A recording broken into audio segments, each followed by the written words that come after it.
하나님의 귀한 말씀을 나누는 시간을 갖겠습니다. 오늘 제가 여러분에게 전해드릴 말씀은 믿음의 타락이라는 제목이 되겠습니다. 저는 기독교를 정말 사랑합니다. 저는 기독교 안에서 자랐고 또 기독교를 통해서 성장했고 기독교를 통해서 삶이 이루어진 그러한 사람입니다. 오랜 시간을 기독교 안에 있었죠. 기독교가 이제 저에게는 전체라고 해도 과언이 아닐 정도로 거의 모든 걸 차지하고 있는데요. 그 기독교의 진리 가운데서 중요한 진리가 믿음이라는 진리입니다.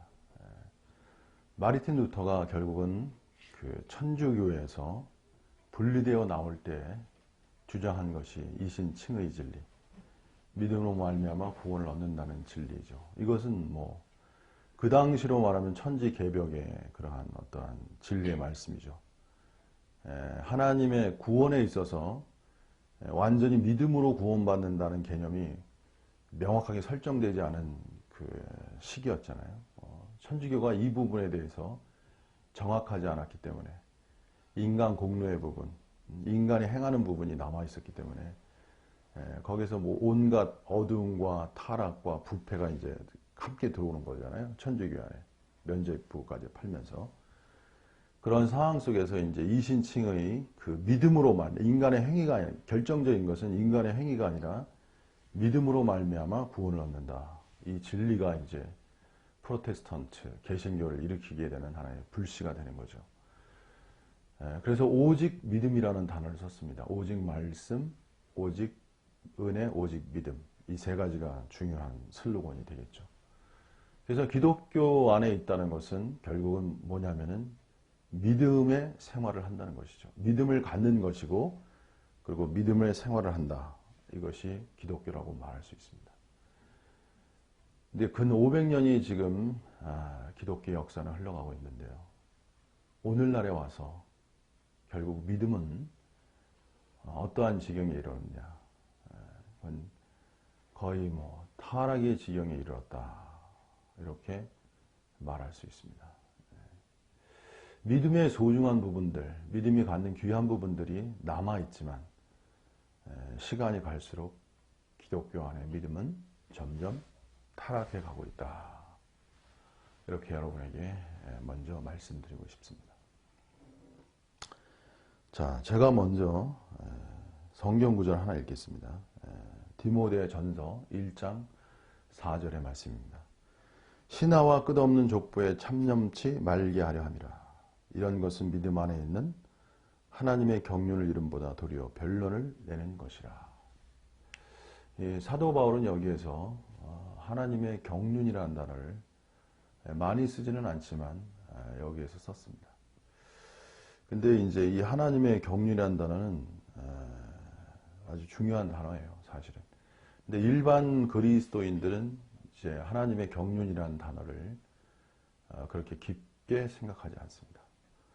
그러나 뭔가 좀 특수한 교회는 이 하나님의 경륜이라는 단어를 무척 깊이 생각하죠. 왜? 경륜이라는 단어가 포함하는 의미가 작지 않기 때문에 그렇습니다. 원래 하나님의 경륜이라는 뜻은 그 헬라어로 오이코노미아라는 뜻인데요. 오이코라는 뜻은 이제 오이코스에서 나온다는 집이라는 뜻이고요.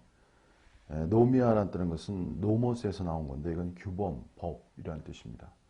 그래서 이것은 집의 법, 집의 어떤 관리, 규범 이렇게 말할 수 있고요. 특별히 이제 또 이 노모스라는 단어가 이 요한복음 10장 9절에 보면 풀밭이라는 그 단어와 쓰기 때문에 그 양들에게 풀을 먹이잖아요. 그래서 이 노모스라는 단어를 갖다가 이제 먹여준다, 음식을 나누어준다 이런 의미에서 이제 분배라는 단어를 쓰는 단체가 있어요. 그래서 이것을 그 위대한 하나님의 분배라고 그래가지고 이제 일반 교회에서는 듣지 않은 그러한 말이죠. 그래서 하나님의 경륜이라는 것은 하나님의 분배다. 아주 어떻게 보면 굉장히 환상적이고 놀라운 말입니다. 그래서 일반 교회에서 듣지 않은 말이기 때문에 혹할 수 있는 아주 그러한 말씀이죠. 자, 그래서 하나님은 그분의 어떤 관리, 그분의 법, 그분의 규범, 이런 것을 가정이라고 이제 표현하셨는데요. 하나님이 생각하시는 하나의 그 계획과 의도가 이 단어 안에 포함되어 있습니다. 근데 오늘 저는 이 하나님의 경륜이라는 단어는 이제 중요한 의미를 갖는데, 저는 이거를 뭐라고 말하고 싶냐면, 이 실체가, 하나님 경륜의 그 실체가 무엇이냐? 그것은 미래 새 창조의 세계라고 말할 수 있습니다.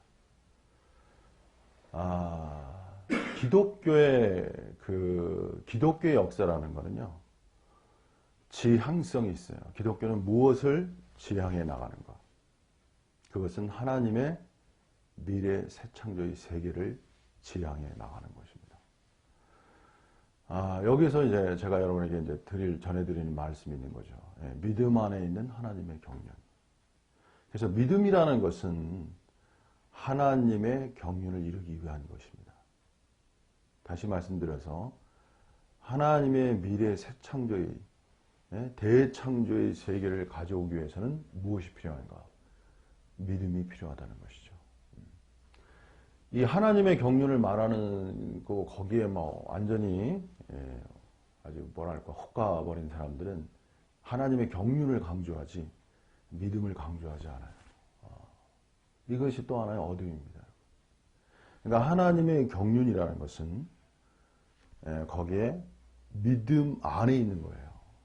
다시 말씀드리면요, 하나님의 경륜을 이루는 실체는 믿음 안에 있는 거예요. 믿음이 없다면 하나님의 경륜은 이루어지지 않는 것입니다, 여러분. 하나님의 경륜을 안다는 지식이 경륜을 이루어가는 게 아니에요. 믿음 안에 있어야 그 경륜을 이루어가는 것입니다. 그만큼 믿음이 중요한 것입니다, 여러분. 그래서 하나님의 미래 새 창조의 역사는 그 본질이 믿음 안에서 이루어지는 거예요. 이것이 기독교의 골자적 진리의 부분입니다, 여러분. 그래서 그만큼 믿음이 중요한 것이에요. 쉽게 말하면 이런 겁니다, 여러분. 기독교는요, 경건주의라고 했잖아요, 제가. 경건주의. 다른 말로 할게요. 경건주의라는 것은 경건주의보다 더 실체적인 말은 뭐하냐면, 기독교는 뭐냐면 그 하나님을 닮아간다는 뜻 아닙니까? 하나님의 세계에 참여하고, 거기에서 중요한 것은 뭐냐면은 하나님 세계로 닮아가는 자기 무한 창조의 길이 기독교의 길이에요, 여러분. 경건을 넘어서, 경건보다 더 본질적이고 더 기독교적인 용어는 창조의 용어예요, 여러분. 하나님은 경건한 사람들보다 새 창조를 원하시는 거예요, 여러분. 경건의 영성보다는요, 새 창조의 영성을 하나님이 원하시는 겁니다. 그래서 새 창조적 존재가 되어가는 거예요, 여러분. 새 창조라는 단어는 뭐냐면은 옛 창조를 벗어버리고 옛 창조와의 분리성이에요. 옛 창조의 구분성이라고요, 여러분. 그래서 기독교는 옛 창조가 무엇이고 새 창조가 무엇인가를 말해주는 것이 기독교입니다. 그래서 저는 옛 창조에 대해서 오늘 옛사람과 새사람을 제가 전하려고 했는데, 오늘 제가 아침에 일어났을 때 그 제목보다는 믿음의 타락이라는 제목을 가지고 전해드리는 것이 더 유익하지 않을까, 이런 생각이 있어서 제가 제목을 바꿨습니다. 오늘 아침에 전격적으로. 자, 그래서 새로운 존재로의 창조의 세계, 이것이 기독교이고요. 이 세계로 나아가기 위해서는 무엇이 필요하냐? 믿음이 필요하다는 걸 제가 말씀드리고 싶습니다. 자, 그런데 오늘날 과연 기독교는 이러한 새 창조의 역사를 위해서 믿음의 길을 가고 있는가? 이렇게 질문을 하게 되죠. 자, 그렇지 못하다는 거죠. 새 성취하기 위한 믿음의 길을 가지 못하는 것이 기독교의 현 주소입니다. 그것은 사단이 믿음이라는 진리를 타락화시키기 때문에 그래요. 믿음이 타락화되면 하나님의 미래의 새 창조의 세계는 우리에게 오지 않습니다. 그래서 이 땅에는 하나님의 미래의 새 창조의 세계를 사단이 주목하지 않게 해요. 그냥 종교 생활을 원하게 하죠. 일반적으로 그리스도인 종교 생활, 종교적 필요를 채우는 종교 생활. 미래 새 창조의 세계, 종교와 미래 새 창조는 완전히 다른 거예요, 여러분. 그리스도인은 종교를 위한, 종교 생활을 위한 그리스도인이 아니고요. 미래 새 창조의 세계를 위한 그리스도인인 것입니다, 여러분. 그래서 믿음이라는 것은 미래 새 창조를 실체하기 위해서 존재하는 거예요. 근데 사단이 이제 미래 새 창조를 세계를 가리고요. 더 구체적으로 믿음의 세계를 가리는 거예요. 믿음의 세계를 타락화시킴으로 가려서 하나님의 미래 새 창조의 세계를 차단하는 것이 사단의 전략입니다. 자, 그러면은 중요한 것은 뭐냐? 믿음을 어떻게 타락화시키냐? 거기에 대해서 오늘 몇 가지 여러분에게 전해드리겠습니다. 첫째는 믿음의 기복화예요. 이건 믿음의 기복화라는 것은 믿음이 현세적 삶을 위해서 존재하는 믿음의 세계로 하향화시키는 것. 저는 이렇게 말씀드리고 싶어요. 현재적 삶도 중요한 것이다. 현재 삶도 충실해야 되고 잘 살아야 돼요. 그래서 흔히 믿음을 어디에 적용하냐면 금신과 염려, 불안, 행복하지 못하는 것, 근심 걱정이 많잖아요. 우리 그리스도인들의 특별히, 그죠? 그래서 믿음을 여기에 결부시켜요. 모든 걸 하나님께 맡겨라, 이런 식으로. 모든 걸 하나님께 맡겨라, 근심하지 말아라. 이 세계는 저는 필요하다고 생각합니다. 이러한 세계가 필요해요. 이건 종교적 순기능이라고 생각해요. 인간이라는 건 불안적 존재이기 때문에 미래 불확실성에 의한 불안적 존재고 정말 어떻게 될지 모르잖아요. 특히 요새 이 경제 문제가 얼마나 사람들이 힘든 게 합니까? 그래서 하나님을 믿는다는 것은 하나님을 의지한다는 거 아니에요. 하나님께 모든 거 맡기는 게 이것이 기본적인 어떤 기독교 신앙의 토대예요. 그래서 찬송가에도 모든 걸 하나님께 맡겨라. 모든 걸 하나님께 의지하라. 근심 걱정을 떨쳐버려라. 이러한 종류의 설교를 많이 합니다.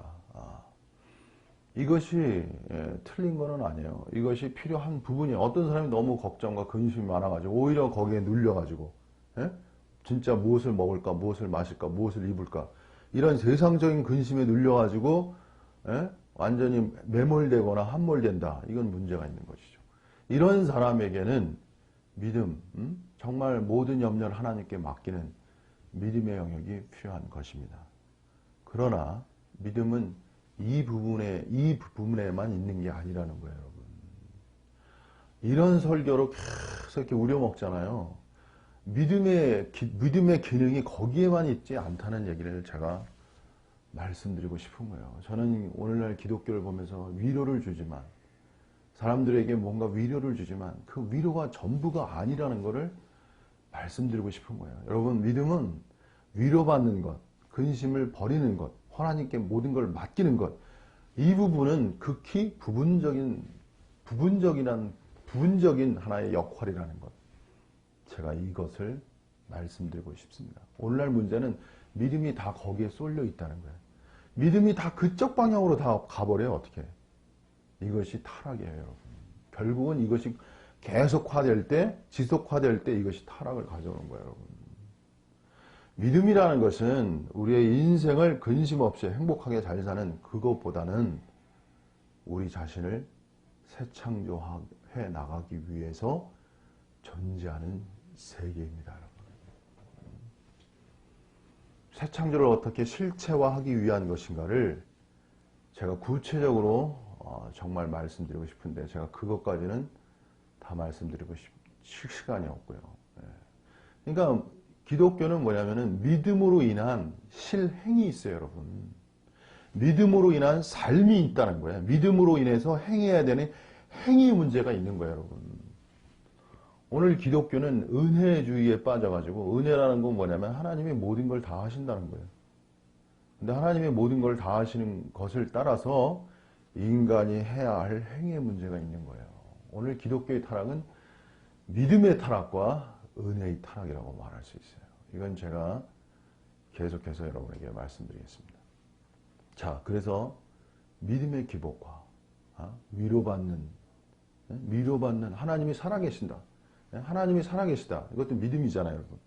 아주 중요한 거예요. 근데 하나님이 살아계실 뿐만 아니라 우리 존재를 새로운 존재로 창조하시는 하나님인 것을 아셔야 된단 말이에요.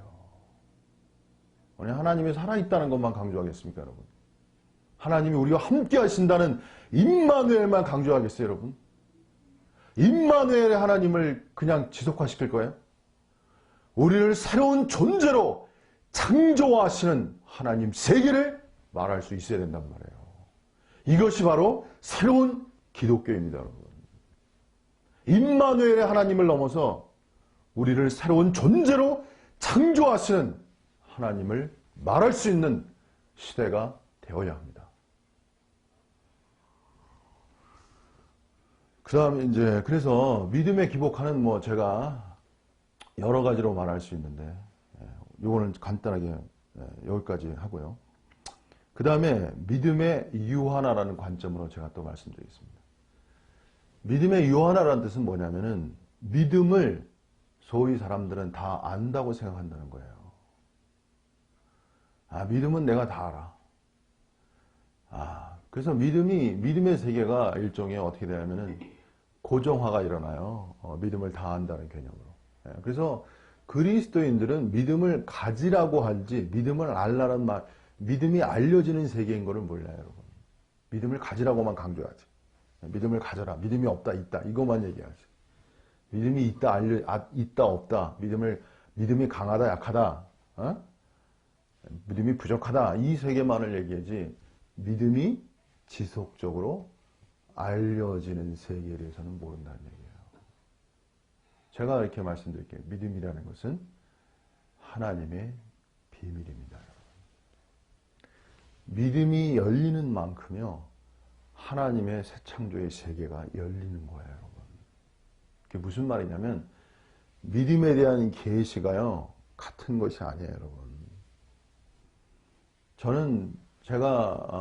저를 생각해보면, 저는 믿음의 계시가요, 계속 전진하고 있다는 걸 제가 알게 돼요. 그래서 제가 믿음을 계속 말하는 거예요. 근데 그리스도인들은 믿음이 지속적으로 그 비밀이 열려지는 세계라는 관점을 안 가져요. 오늘 영성주의의 그 죄는 뭐냐면은 다 안다는 거예요. 다 안다는 지식이야, 지식. 오늘 사단이 말해요. 역사하는 게 뭐냐면 지식이라는 개념이 지식이라는 게. 지식이라는 개념이 왜 이게 사단이 역사하는 좋은 끈이 되냐면 지식을 가지면 다 아는 것 같단 말이에요. 그리고 지식을 가지면 다 이루어진 것 같단 말이에요. 여러분, 지식이라는 건요, 중요한 겁니다. 저는 지식을 다 나쁘다고 말하지 않아요. 영주주의가 이 지식을 강조하잖아요. 지식이 다 나쁜 게 아니에요, 여러분. 여러분, 지식이라는 것이 있어야 그 지식을 따라 뭔가 우리의 삶이 결정되는 거예요. 따라서 좋은 지식, 합당한 지식, 정당한 지식, 하나님에 관한 지식은 우리가 알아가야 돼요. 그리고 그 지식이라는 것은 멈춰지는 것이 아니고 끊임없이 알려지는 세계 속에서로 나가야 돼요. 사단의 역사라는 것은 지식으로 인간의 한계를 고정화시킨다는 거예요. 그 놀라운 하나님의 세계는요, 고정화될 수 없다는 거예요. 이것이 신관이라는 얘기인데요. 하나님의 세계가 고정화될 수 없다는 이 신관이 열려야 돼요, 여러분. 근데 그리스도인들은 하나님을 알잖아요. 그러니까 하나님을 안다는 지식이 하나님을 고정화시켜버려요. 그래서 그 고정화돼가지고 거기서 물이 썩는 거예요. 결국 말하면. 하나님을 유한한단 말이에요. 믿음의 유한하지만 하나님의 유한화가 그 속에 내포해. 하나님을 다 안다는 거예요.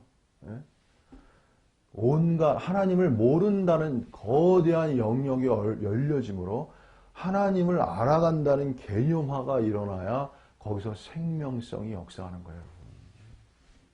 하나님을 다 안다는 진리는요, 인간을 교만케 하는 거예요, 그것이. 그 교만이 인간을 부패케 하는 거예요. 이것이 사단의 전략입니다. 그래서 하나님은 알지 못하는 영역이라는 개념으로서의 하나님 영역이 열려져야 돼요. 열려져야 돼요. 슐라이 마허의 내재 신학에 갖는 감정과 직관, 내재 신학이 갖는 그 어둠이 뭐냐면 하나님을 체험해 가는 거 아니에요. 감정과 직관으로서. 그러면 감정과 직관으로서 하나님을 체험할 때 그 하나님은 초월의 하나님을 상실하게 돼요. 초월성이라는 것을. 우리와 항상 간격성이죠. 하나님은 우리와 너무나 멀리 떨어진 그 간격이 사라지는 거라고. 그 간격이 사라지고 하나님과 내가 일치됐어, 합일되었어. 거기서 사단이 어둠을 형성하는 거예요. 이것이 기독교 영성주의자들의 어둠이라고 말하는 거예요, 여러분. 제가 오늘 좀 쉽게 편하게 말씀을 전하려고 했는데 또 좀 어려워지는 부분이 있는데, 그래서 하나님에 대한 일치가 아니고 하나님의 간격이라는 개념이 중요한 거예요, 여러분. 내가 얼마나 하나님과 다른가. 그래서 칼바르트의 초월의 신학, 초월이란 단어, 하나님과 우리 인간은 너무나 질적으로 다르다. 무한질적으로 다르다는 이 두 가지가 이 두 가지, 내재와 초월의 두 가지가 항상 같이 존재해야 거기에 사단의 어둠의 역사가 들킨단 말이에요. 하나님의 사단이 얼마나 강교한데, 여러분. 지식의 좋은 거지만 지식의 부정성을 가지고 사단이 역사하는 겁니다. 그래서 믿음도 사람들은 믿음이 알려지는 세계 속에서 어떻게 하겠어요? 믿음이 알려지는 세계라고 말할 때 믿음을 사모하겠어요? 안 사모하겠습니까, 여러분? 예? 믿음을 가지라고 해서 믿음을 사모한다기보다도요, 믿음이 알려지는 세계라는 개념이 열려야 믿음을 더 사모하게 돼 있어요. 그리고 믿음은요, 그 사람 전체가요, 새 창조로 실체적으로 전환되어 가면서 믿음의 비밀이 열려지는 거예요. 하나님의 세계는요, 문자의 세계를 초월하는 거예요. 언어의 세계를 초월하는 거예요. 말씀은 언어잖아요. 그 언어의 세계를 초월해 있는 것이 하나님의 세계란 말이에요. 소위 말하면 인간은 문자, 언어를 통해서 하나님의 세계를 인식하지만 그 언어가 지식에 머물러 있으면 안 돼요. 그건 하나님의 세계를 내가 실체화하는 세계가 아니에요. 그 말씀이 내게 이루어져야만이 하나님의 세계가 실체화되는 거예요. 근데 사단은 언어의 지식을 알면은 마치 그 세계가 이루어진 것처럼 착각을 일으키는 거예요. 그래서 중요한 것은요, 진리의 언어의 세계가 들어올 때 이 세계가 실체화되지 않는 나 자신을 바라볼 수 있어야 돼요. 제가 믿음 안에 있는 경륜이라고 말했죠. 제가 아는 단체는 경륜이라는 아주 그냥 화려한 말에 다 폭 가버렸어요. 중요한 건 경륜의 실체는 믿음 안에 있다는 것을 모르는 거예요. 왜 그렇습니까? 경륜의 실체를 체험한 사람이 없기 때문에 그런 거예요, 여러분. 그냥 지식으로만 아는 세계 속에 다 빠져버린 거예요. 왜? 경륜이 믿음 안에서 실체화되는 세계라는 체험적 세계에 들어가지 않았기 때문에 그렇습니다. 그러니까 인생은 뭐가 되는 겁니까?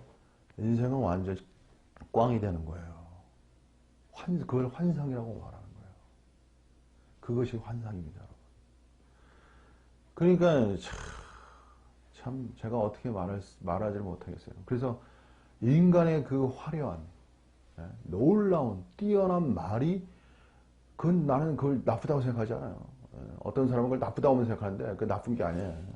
그런 세계가 빛이 좋은 긍정의 요소가 있지만 거기에 사단의 어둠의 역사가 들어올 수 있는 요소가 있다는 걸 여러분이 아셔야 돼요. 그래서 그리스도인은요, 내 존재가 새 창조화되는 삶으로, 하나님의 경륜을 이루는 삶으로 나아가는 데서 얻는 체험적 믿음의 세계를 체험적 믿음의 세계 속으로 들어가야 돼요. 제가 이렇게 힘이 있고, 제가 이렇게 이런 말을 할 수 있는 건 뭐냐면, 믿음을 문자나 관념으로 알지 않고요. 제가 이렇게 말씀드리는 거예요. 믿음이라는 것을 문자나 관념으로 알지 않고 실체로 알기 때문에 그런 거예요. 그래서 오늘날 사단은 어떻게 역사하냐? 믿음의 기복화, 믿음의 유화나, 그 다음에 세 번째, 믿음의 지식과 관념화로 역사하는 거예요, 여러분. 믿음을 체험적, 실체적으로 인식하는 게 아니고요. 지식으로 알아요. 관념으로 알아요. 아, 믿음은 이런 것이야. 그래가지고 그냥 전 글을 보면 알거든요. 글을 보면 알아요. 글을. 그게 체험적인 것인지. 설교를 들어보면 알아요. 그게 체험적인 것인지. 하나님의 세계는요. 판넨베르크의 역사로서의 계시라는 그 말씀이 있어요. 위대한 2014년에 돌아가신 분인데 아마 그렇게 4년이니까 지금 기억이 2014년 같은데 아주 위대한 신학자죠. 역사로서의 계시라는 관점은 뭐냐면은 이런 거예요. 모든 그 하나님의 세계는 그러니까 이걸 참 얘기하면 너무 시간이 기니까 제가 그냥 단편적으로 얘기하겠습니다. 하나님의 계시는 역사성 안에서 계시되기 때문에 다 부분적이라는 거예요. 부분적이라는 거예요. 그래서 진정한 완전한 것은 어디에 있냐면 미래에 있다는 거예요. 이게 신학자의 사고 체계입니다, 여러분. 여러분 신학을 제대로 알아야 신앙의 파워가 생기는 거예요, 원래가. 그래서 완전성은 어디에 있어요? 미래성에 있다는 거예요, 여러분. 현재성에 있는 게 아니라는 거예요. 거기서 골자적 그 중요한 부분적인 것이. 근데 이게 영성주의자들은 이게 사도 바울도 이미 말한 건데 부분적이라는 거. 근데 이게 기묘하게도 이걸 잊어먹어요. 그래서 지금 현재 가지고 있는 진리를 완전해 버리는 거야. 완전한 진리. 완전한 것은 미래에 있는데, 그리고 하나님의 세계는 무한 완전으로의 세계라는 걸 잘 또 몰라요. 그래서 신관이 중요한 거예요. 하나님의 세계는 고정된 완전성의 세계가 아니고 무한 완전으로의 완전성이에요, 여러분. 무한 완전성으로의 완전이라고 말해야 하나님의 세계는 계속 열려지는 세계가 되는 거예요. 하나님은 계속 열려지는 세계 속에 있어야 사단이 들어올 어둠의 요소가 적어지는 거예요, 여러분. 사단은 어디서 들어오냐면요. 고정되고 결정화되고 유한화된 진리 체계 속에서 들어오는 거예요, 여러분. 이건 나중에 제가 언어의 그림자에 대해서 말씀드리겠습니다. 로고스의 그림자, 언어의 그림자. 이 철학자들은 언어의 그림자라는 개념을 어느 정도 간파해가지고 연구하는데 기독교는 전혀 연구하지 않죠. 그냥 하나님의 말씀이라 여기서 그냥 끝나죠. 사단은 얼마나 간교한 자인데요. 사단은 하나님의 진리의 말씀을 어둠을 형성하는 거예요. 아유, 이거 제가 여기까지는 다 말씀 못 드리겠고. 자, 다시 돌아가겠습니다. 그래서 중요한 거는 믿음의 지식과 관념화예요. 믿음이라는 것은 믿음을 지식적으로 가지고 있고 관념적으로 가지고 있잖아요. 그러면 무슨 결론이 일어나냐면요. 행위가 일어나지 않습니다. 열매가 일어나지 않아요. 결과가 일어나지 않아요. 제가 기독교에 대해서 정말 말씀드리고 싶은 게 뭐냐면 기독교는요. 본질이 무한 자기 창조화의 길이에요. 초월로의 무한 자기 창조화의 길이라. 자기가 창조돼야 돼. 지식을 아는 게 아니고. 놀라운 지식을 아는 게 아니고 자기가 새로운 존재로 창조화돼야 돼. 이미 이루어진 거지만 또. 이미 이루어진 거지만. 결정론적 관점에서. 이것을 실체화하지 않는 믿음은 그것을 거짓된 믿음이라고 말해요. 오늘 거짓된 믿음의 세계도요. 더 진화되고 있다는 걸 알아야 돼요, 여러분. 거짓 믿음의 세계가 진화되고 있어요, 여러분. 지식과 관념적 믿음을 거짓 믿음이라고 제가 말씀드리고 싶습니다. 왜? 지식과 관념은 하나님의 미래 새 창조의 세계를 실체화할 수 없기 때문에 그렇습니다. 그리스도인은 본질이 뭐냐면요. 믿음으로 말미암아 사는 존재예요, 여러분. 믿음이 그 사람의 생활을 결정하는 것, 그것이 그리스도인입니다, 여러분. 그리스도인은 무엇으로 살아가요? By faith, 믿음으로 인해 살아가는 거예요, 여러분. 원래가. 보이지 않는 하나님의 세계를 실체화하는 것은 믿음이라고. 하나님의 세계는 보이지 않죠. 그러나 그 하나님의 세계는 어디 속에 있습니까, 여러분? 실체적으로 말씀 속에 있는 거예요. 말씀 속에. 여러분. 하나님의 세계가 어디 있어요? 말씀 속에 있어요, 여러분. 우리가 좀 더 구체화시켜서 말한다면. 그러면 하나님의 세계는 어디에 있는 거예요? 하나님의 말씀을 믿는 믿음을 통해서 그 말씀이 내게서 그 생활, 말씀에 의한 말씀 그대로의 생활이 나에게 나타나는 것. 그것이 하나님 나라인 거예요, 여러분. 이것을 놓치면 그야말로 그냥 이게 기초가 없는 곳에 쌓은 건물과 같아서 그날에 오면 다 무너져 내리는 거예요, 여러분. 이걸 성자의 말씀입니다, 여러분. 주초가 없는 거예요. 하나님이 그래서 말씀을 행하지 않는 걸 그렇게 말씀하신 거라고 성자께서. 자, 그래서 제가 간단하게 지금 말씀드리고 있는데요. 그래서 믿음의 지식과 관념화가 또 하나의 문제고요. 그 다음에 또 하나 여기서 한두 가지 오늘 더 말씀드리겠습니다. 믿음의 소망화예요. 믿음의 소망화. 믿음의 소망화라는 것은 뭐냐면은 그리스도인이 믿음의 영역은 소망의 영역을 넘어선다는 걸 알아야 돼요.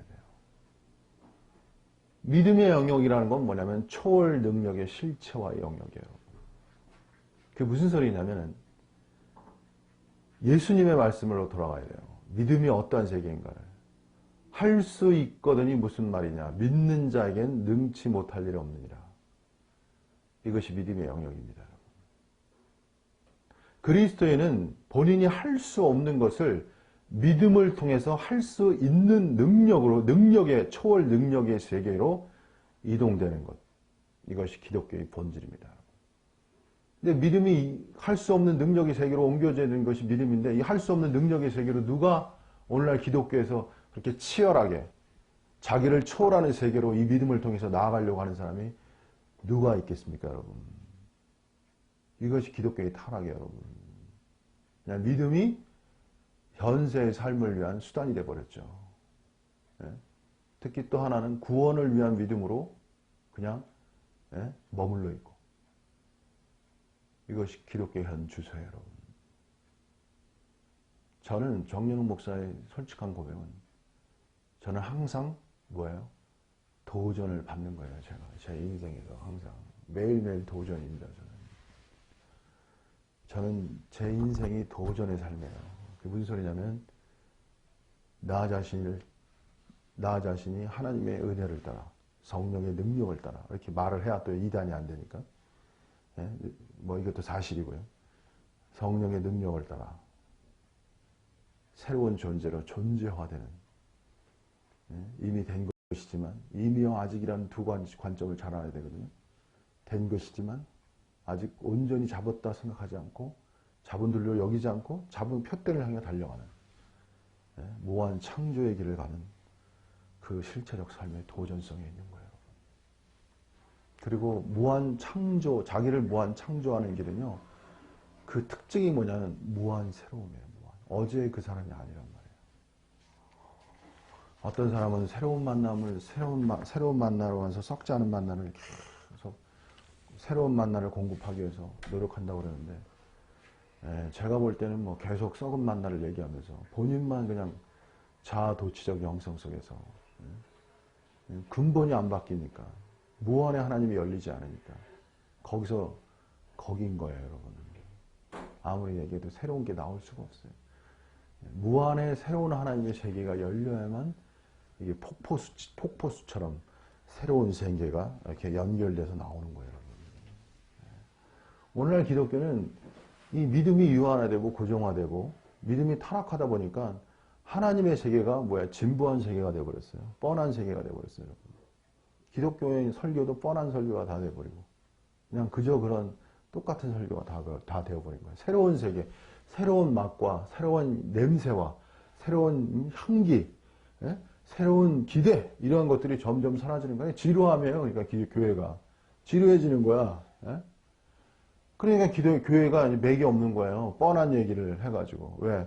새로운 하나님의 세계를 말할 수가 없어요. 왜? 과거적 세계에 고착화가 일어나가지고. 왜? 하나님의 무한성이라는 개념, 무한 하나님으로의 개념이 문자적이고, 문자적 안에, 문자라고 해도 좀 큰 거죠. 무한의 하나님이라는 개념 자체가 신관이 형성되어 있지 않기 때문에 그렇습니다. 이것이 기독교의 타락입니다. 자, 그래서 다시 제가 믿음의 소망화에 대해서 이건 사도 바울이 믿음은 바라는 것들의 실상이요 보지 못하는 것의 증거니라 이렇게 말씀했잖아요. 보지 못하고 바라는 것들의 실상, 바라는 것들의 실상이 소망에 들어간단 말이에요. 그래서 믿음은 바라는 것들의 실상을 찾는 이야기가 된 거예요. 보지 못하는 것의 증거가 되고 이것이 사도 바울의 믿음론이에요. 이 자체만도 사실은 믿음에 대한 위대한 정의라고 말할 수 있습니다. 그래서 믿음의 소망화가 일어나죠. 바라는 것들의 실상, 우리가 바라는 것들의 실상이기 때문에 소망, 우리가 소망하는 것의 실상이 믿음이잖아요. 그죠? 사도 바울은 더 내밀히 더 실체적으로 얘기하면 그것만 얘기한 것 같지는 않은데 여러분 믿음이라는 건요 할 수 있거든요. 무슨 말이냐 믿는 자에겐 능치 못함이 없느니라 불가능을 가능케 하는 영역이에요. 소망의 믿음이 필요한 것이지만 그 안에 갇히면 안 돼요. 갇히면 어둠화가 되는 거예요. 믿음을 통해서 할 수 있거든요. 무슨 말이냐 믿는 자에겐 능치 못함이 없느니라는 이 실체의 세계를 끊임없이 도전하고 성취해 나가는 것이 기독교의 세계입니다. 그래서 기독교는 새로운 피조물, 제가 늘 이렇게 강조하게 되지만 새로운 세계 여러분. 그 새로운 세계로 끊임없이 도전하며 성취해 나아가는 것이 그것이 실체적인 그리스도인의 길입니다. 그래서 믿음은 제가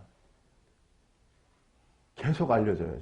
저에게 계속 믿음이 계속 알려진다는 건 뭐냐면 이 그리스도인은 뭐냐면요 이런 겁니다, 여러분. 사단과의 전쟁이 있어요. 사단과의 전쟁이라는 건 제가 쉽게 말씀드릴게요. 사단은 인간을 비초월화시키는 거예요.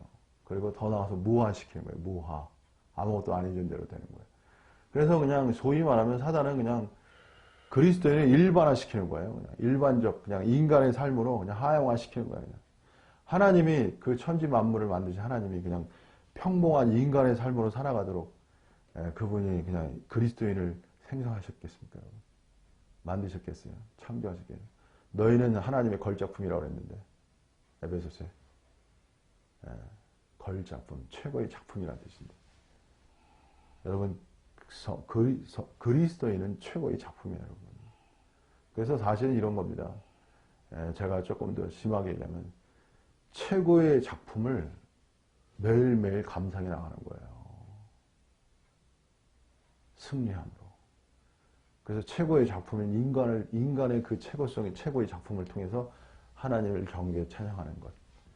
그것이 기독교인 거예요, 여러분. 여러분, 자기 자신이 우리가 교회라고도 너희니까 교회라는 개념도 들어가지만 최고의 작품으로서의 무한 자기 창조의 역사가 이렇게 이루어져, 실체적으로 이루어지는 여기에 대한 도전성이 있어요, 여러분.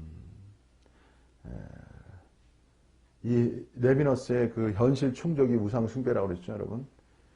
현실에 만족해가지고 머물러 있는 것, 그것이 바로 타락이고 우상 숭배, 여러분. 그리스도인은 무한 가난과 결핍에 의해서 무한 자기 창조화로 도전과 성취의 세계로 나아가야 돼요. 이 실체가 있어야 됩니다. 여러분. 그래서 그 새로운 존재의 창조를 통해서 인간이 행복할 수 있는 거고 인간이 기뻐할 수 있는 거예요. 이것이 도전입니다. 사단은 그래서 인간에게 어떻게 합니까? 인간에게 멍하게 만드는 거예요. 멍. 인간을 멍하게 만드는 거예요. 아무 생각 없이 만든다고요, 사단이. 지향하지 않게 만든다. 지향성을 죽여버려요. 그게 가난이 없어지는 거예요, 여러분. 본chất, 실체적. 영성주의도 가난이 없어져요, 여러분. 추구할수록. 가난이 어디 있어요? 이미 다 채워졌다고 생각하는데. 모든 단체가. 다 채워가지고 포화 상태에 이르러 더 이상 채울 게 없을 정도. 이것이 사단의 전략이에요, 여러분. 지향성은 무한 가난의 실체로부터 오는 거잖아요. 심령이 가난한 거잖아요. 심령이 가난하다는 것은 자신의 가장 깊은 존재가 결핍되어 있다. 비어 있다. 없다. 이걸 느끼는 거예요. 이게 위대한 말씀입니다. 근데 이 심령이 가난한 것이 너무 또 하향화돼서 물질적 가난으로 축소화되고 피상적 가난으로 축소화되고 심령, 인간의 가장 깊은 영역이 결핍되어 있다. 이것으로부터 사실은 하나님을 추구하고 하나님의 세계를 추구하는 실체가 열려나가는 거예요, 여러분. 옛날에 어떤 분이 나한테 허무주의가 무엇을 의미하는지 괴로워하시더라고요. 인간은 허무를 느껴야만 새 창조로 나아갈 수 있어요, 여러분. 그래서 허무를 느낀다는 건 하나님의 부르심이라는 거예요. 결핍을 느끼는 것이기 때문에. 하나님의 세계는 어떤 세계예요?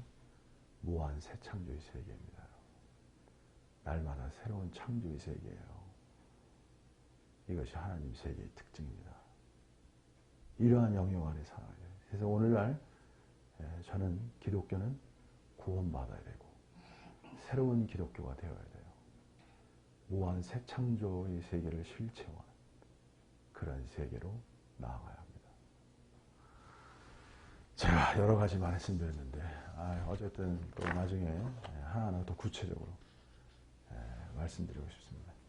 자, 오늘 여기까지 하겠습니다. 감사합니다.